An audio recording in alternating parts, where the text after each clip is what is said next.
Hi there everybody, Ollie here, aka Secret Nimbus here with another episode of Magic Duels Origins. So for today's Friday Night Magic deck tech and gameplay, I'll be starting off with my, for the deck for this week will be a Boros deck. Jesus Christ Ollie, get your words out, So yeah, we're playing with an aggressive red-white deck which relies upon creatures which are fast, and that we can then pump up with auras. So we've got things like Goblin Glory Chaser, which I can renown. And then I'll play the Clifftop Retreat, I think. There we go. Yeah, so we've got cards like Goblin Glory Chaser, which we can renown. It gives it Menace, so we can swing at an opponent's face unless he blocks with more than one creature. We've got Knight of the White Orchard, which has First Strike, which when we pump it up, just makes it really powerful at attacking and blocking. We've got things like Blessed Spirits, which... wow, that was a bit of a freaky-deaky thing there, but hey-ho. So we shall drop the planes, I think. And I'll swing with the Goblin Glory Chaser and then probably play Blessed Spirits, to be fair. Measuring Bully, I'd rather wait until I see if I can possibly get a Nimbus Wings, because it has to swing every turn. I'd rather kind of save it for that. So we can drop a flyer in the form of the Blessed Spirits. So yeah, we've got Majoring Bully has got the prowess, so we can pump it up temporarily with an aura, and it's just an aggressive creature as well. So we're just looking at kind of synergy between our auras and our creatures, which are both fast. So I think the most expensive creature in this deck is the 4-mana Archangel of Tides. Is that the right one? I can't remember. It's basically the angel in this game, the 4-mana one with 3 white mana, which either forces your opponent to spend mana to block or forces your opponent to spend mana to attack. So he's had to get rid of a, what's it called? Reclamation Sage there. So I think we're just going to swing with these two, and then possibly play just Majoring Bully. I'd rather say the Knight of the White Orchard to see if he manages to outplay my mana, although I've got 2 of them, so... yeah, I'll play the Majoring, I think. But yeah, actually, I might play a Knight of the White Orchard as well. We want to stay reasonably aggressive, I think. I don't want to overplay it, but I possibly should have kept that back just in case he has, say for example, a Languish, because he is black-green, although by the looks of things he might be playing Elves. Yeah, he's playing Elves. I thought he might be. So we're probably going to put Divine Favour on the Majoring Bully this turn, just so it survives. And we've even managed to find ourselves a Skyhunter Skirmisher, so we'll be able to play that next turn. So my Blessed Spirits gets pumped. That gets pumped to a 4-5, I believe. 4-6, sorry, my bad. So when we hit continue, and we also gain 3 life as well in the process. So I'll swing with you, come on, there we go. Swing with you and swing with you, as you can't be blocked. And then I think I might play out my second Knight of the White Orchard, because that will actually allow me to prevent his Lyssalana from swinging in, which is always quite nice. There we go. So we've got him down to 4. So we've almost got lethal. We've pretty much got lethal on the board now. The only thing I'm worried about is if, for example, he has a Languish, which he could be playing right now. Nope, he's playing Gilt Leaf Winnower, so I possibly lose my 3-5. Because that's the only one that isn't... what's the word I'm looking for? That's the only one that is not even numbered in terms of its attack and defense. Yeah, that's what I'm looking for. Its toughness and its power. That's the correct Magic terminology. And he's been replaced by the eyes. He's realised that he can't actually win, so... and we've even managed to find Grasp of the Hieromancer as well, so I can actually just whack that on my Blessed Spirits and then just swing for lethal. So we just swing with the 5-5. Doesn't really matter what we tap down here. Could have just been anything there. We're about to swing for lethal damage. So that's a pretty good start to the episode. So I will see you in a sec for game number 2. Okay guys, so for game number 2, we're playing a rank 10. That's actually a perfect opening hand. If I had the second white mana, it would have been. My bad. Playing 420 Killers. Not sure what that's in reference to, but it doesn't really matter. We do have the Goblin Glory Chaser to start us off, though, so we'll drop you. We've always got Grasp of the Hieromancer for turn number 2 to push through the Renown damage that we need to push through. Which is pretty cool. We've also got an Infectious Bloodlust to throw on a Skyhunter Skirmisher later on, providing we find that second white mana somewhere. So he has not played anything this turn, so what are we going to get? We're going to get Kythian. Okay, so I want to play the Plains. I'll swing with the Goblin Glory Chaser and then play Kythian. Like I said, we're going to need the second white mana for the Skyhunter, which I'll obviously hopefully get at some point. That goes up to a 2/2, which now has Menace, I believe. Yeah, it has Menace now, so it can only be blocked by more than one creature. So individual creatures can't can't block it, which is always the nice thing about the Goblin Glory Chaser. And he's still got nothing on the board, which is interesting. So I do have my Irosis Champion, which is pretty sweet. So I will be playing that at the end of my turn. And that's the thing that I will really want to put the auras on because of the double strike on it. Double Strike is a fantastic ability for dealing massive damage to the opponents. These two are kind of one of the two key creatures that you want to try and get auras on, mostly because they've both got Double Strike. This is probably the creature that you want to get it on, as it has Double Strike and Flying. It looks like a really bad creature when you kind of think about it on its own, like a 1/1 with Double Strike doesn't really seem that worth it, but considering once you've whacked on something like Infectious Bloodlust or a Flame Fist, it's suddenly insane. So what's he played? He's played Elemental Bond. So whenever a creature with power 3 or greater, and he's been replaced by the AI. Okay, interesting. I think he's just realised that he's got Bob Hope and No Hope in terms of winning this match. So I'm just going to whack an Infectious Bloodlust on my champion of Iroas. Then we just swing in. Kythian transforms as well, which is even more insane. So we actually get to flip him over to Gideon. Fantastic. This creature pushes through huge damage. Kythian transforms. Bob's your uncle. There we go. And then what we can then do is I can untap you. Marvellous. So I've actually got a blocker, just to be on the safe side. Doesn't really matter either way. Basically, I'm just doing it because otherwise I wouldn't be doing anything else with Kythian, because I can't use his transforming into a 4/4 this turn, although he's... So he gets to draw a card from the Elemental Bond, but all I do here is I just sacrifice the the Goblin Glory Chaser because of the Fleshbag Marauder, and then we swing for lethals. So it doesn't really matter what I do here. May as well turn Gideon into a... Did I just press the wrong one there? Whoopsie-daisy, I just pressed the wrong... I thought I pressed that one, unless it doesn't really matter anyway. I've got lethal with the Irosis Champion, but that's rather weird. I thought I pressed the bottom one to turn him into a 4/4 indestructible human soldier, but apparently I didn't. Very frustrating. But I'll see you in a sec for game number 3. Okay guys, here we are for game number 3. We are playing a rank 17, Mr. Joxy. I don't think I can keep this hand. However, this one I can definitely keep, so I think we'll drop the Boros Guildgate, drop the Mountain on turn 2 and drop the double Goblin Glory Chaser. Yeah, we're playing Joxy, rank 17. I'm having a lot of success with this deck. Once I tweaked it quite a bit, like I had an original version of this deck, it wasn't working well at all. And since I've made some changes to it, it's been playing absolutely superbly. I've been really enjoying playing this. I'm on a really good streak at the moment with this. The only time I've actually lost with it in the last kind of 7 or 8 games is when I actually went to start recording this episode. I just got completely mana screwed and couldn't win basically, so that was the only time I've lost with it in kind of like the last 7 or 8 games, and it's just performing really well. Okay, so we've got a Perilous Mere here. Not too excited by that. We'll probably give one of these creatures Nimbus Wings this turn. We've even got a Blessed Spirits, so maybe a Blessed Spirits this turn and then Nimbus Wings one of these next turn, just to take double advantage. So that's actually the wrong time to play it. So we're just going to skip attack. No point sacrificing our 2 1/1s if we don't have to. So what's our opponent going to do? It looks like green-black control, maybe? Oh, this is green-black control. Oh, wow. So he's about to sacrifice possibly the Perilous Mere to nuke my Blessed Spirits, I'd assume. Yeah, this is green-black control I'm playing, so this could be interesting. Now, which one do I give Nimbus Wings to first? I'm thinking, because he's basically going to nuke this one to wipe one of these out. So I don't know whether or not I try and put Nimbus Wings on the Goblin Glory Chaser. Let's try that. Because he won't be able to pump that up. He won't be able to nuke that one. So I'm guessing he's going to destroy this one. So he is going to destroy that one, which is what I suspected. That... so he then manages to find Hix's Prison Wardens. Okay, that's not particularly good. Okay, so we can just swing with these two. Yeah, so Hix's Prison Warden is not good for us, put it that way. So he must have some white in here somewhere if he's playing Hix's Prison Warden. I just realised that.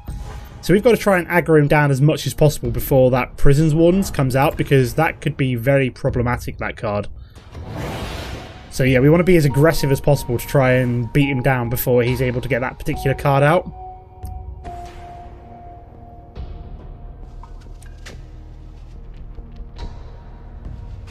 So what's he going to do now then?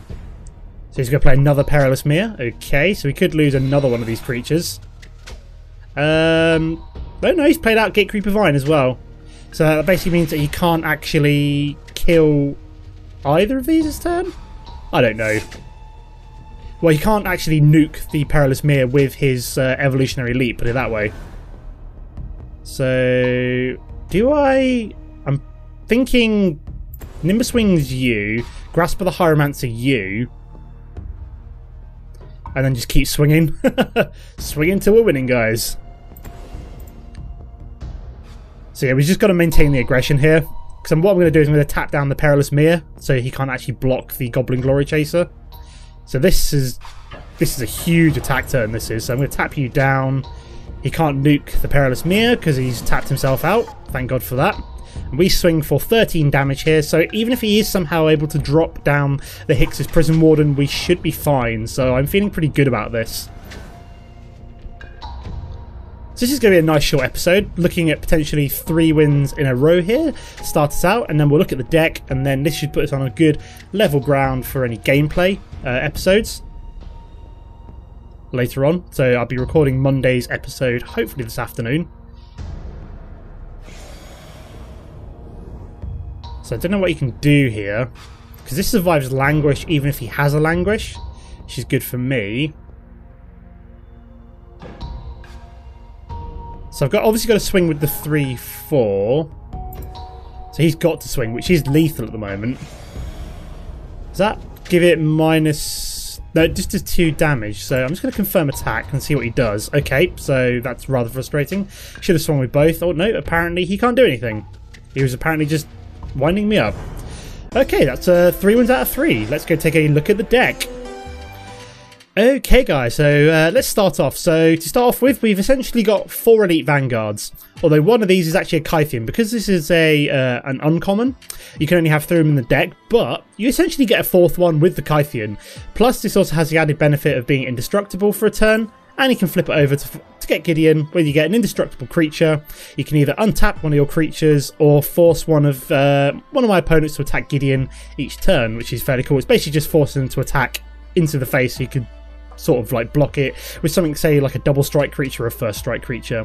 We've then got the Goblin Glory Chaser, so we can only have 3 of these as well, thanks to the uncommon rarity. This is just a great card, so you can drop it down on turn 1 or 2, swing into face, give it Renown, so it makes it a 2/2, and also gives it Menace. Drop an aura on that Menace creature, and you're suddenly swinging in for quite a bit of damage. We've got the 2 Knight of the White Orchard, so you can only have 2 of these thanks to the rarity restrictions, as it is a rare. It's a first strike creature, so you can put an aura on it. It can potentially kill a creature before it's able to do any damage to it. And then it's also got the added benefit of digging for a plains as well, which is very nice. Only problem with this card is it is 2 white mana, so you are kind of tied in that regard. But hey ho. We've got the Mage Ring Bully, so it's just an aggressive 2 mana creature with prowess as well. So if you drop an aura on it, not only do you get the aura bonus from it, you also get the +1/+1 until end of turn on it. Only downside with this card is it does have to attack every turn. We've got the one Grasp of the Hieromancer. I did used to have more of these in here, but they're less useful in this deck. You've got the Nimbus Wings, which is probably far more useful in this deck to give creatures evasion, such as your first striking creatures. But it is nice just to have one copy of this in the deck, as you saw in the final game there, just to tap down a creature. We also have a couple of the Divine Favours, so unlike, again, the Grasp of the Hieromancer, which only gives your creature +1/+1, this gives your creature +1/+3, so it gives it very good toughness, and you also get the 3 life bonus as well. Nimbus Wings, probably the MVP aura in this deck. Giving your creature, well, I don't know, it's one of the 2, maybe 3 MVP auras in this deck, but it basically gives your creature +1/+2 and flying evasion, which is very nice indeed. We've got 2 out of the 3 copies of the Call of the Full Moon. This card is both good and bad at the same time. Good in the sense that your creature gets +3/+2, sorry, and trample. So it's nice and cheap for a very good power boost. But if either you or your opponent plays 2 spells in the same turn, Call of the Full Moon drops off and goes into the graveyard. So it's kind of like a double-edged sword, this one. It's great for a turn. It's good for dealing massive damage. So if you can whack that on something like a Hero of Iroas, so Iroas' champion, sorry, or a Sky Hunter Skirmisher for one turn, you can deal a massive amount of damage, especially as it's got the trample as well, which is just fantastic. But it's only good in very situational circumstances. What is slightly better is the Infectious Bloodlust. So it's kind of got a very similar power and toughness. So it gives your creature +1/+2. Obviously, it doesn't drop off if if you play more than one spell. Also, another benefit of this is when the enchanted creature dies, you can actually search for another copy in the deck. So I've got 3 out of the 4 in here. Haven't got all 4 of them in the deck, but have got 3/4 of them. You don't really need all 4 of these, but yeah, it also gives a creature haste. So if you can actually drop this with like a 2 on turn 4, you could drop this with, say, for example, a 2-mana creature. Drop it on and it can swing the same turn, but it does have to attack each turn if able. So that is the only downside of this particular card. Inferno Fist is great. This is a great utility card. You can put it on something like Sky Hunter Skirmisher, make it a 3/1, swing for 6 damage in one turn. You can also sacrifice it to deal 2 damage, so it's great for finishing off opponents, I find. So sometimes I found that I've just been slightly short on the damage I need, but I've got the Inferno Fist left open with 1 red mana available to actually just kind of finish off my opponent. Again, got 3 of these in the deck. You don't need all 4 of them. You're kind of just like balancing out your auras at this point. I mean, in terms of my creature and spell distribution, I used to have this almost like half and half in terms of 20 and 20, but I've kind of reshifted it to actually increase the creature count, as I was often finding that I was drawing too many auras and not enough creatures, so I kind of balanced it out that way. Blessed Spirits didn't originally have this in here, but after realizing that it is actually a great card, so it's a 3-mana flyer, which when you're placing auras on any creature, it gets pumped up +1/+1 permanently, which is fantastic. So whack any kind of aura on this, you've suddenly kind of given it a huge power boost, and auras on any other creatures also get that, also give it that power boost as well.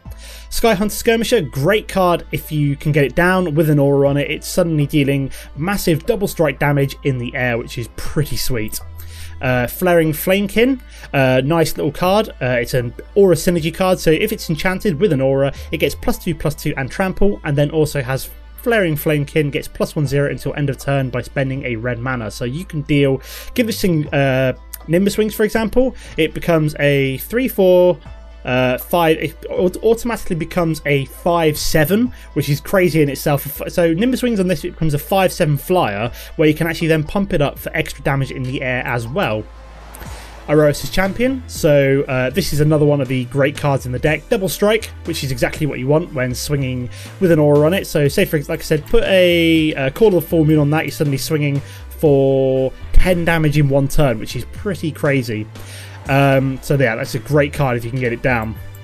Finally, we've got the Archangel of Tides. It was the Archangel of Tides. This is just a bit of a luxury card in here. I'm not entirely sure if it's necessary, but if you can get this down, it is pretty insane. So you can either stop opponents swinging in for huge damage by forcing them to pay 1 mana for each creature attacking, or basically prevent... Oh, sorry. Archangel of Tides... oh, yeah, sorry. Yeah, so that is... My brain has gone completely fuzzy here. So as long as Archangel of Tides is untapped, creatures can't attack you. So yeah, this is the defensive ability. So creatures can't attack you unless they pay 1 mana. And then when you're swinging with it, again, it's the same mana penalty. So creatures actually have to pay 1 mana to block Archangel of Tides as well. So if an opponent taps himself out, they can't actually block Archangel of Tides. So that with an aura on it would be pretty insane.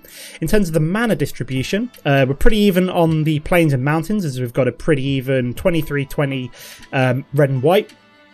And we're also only running 20 mana because this is a very low curving deck. We've actually only got 1 card over 3 mana, so you're pretty likely to find the 2 or 3 mana that you want in your first 1 or 2 mulligans.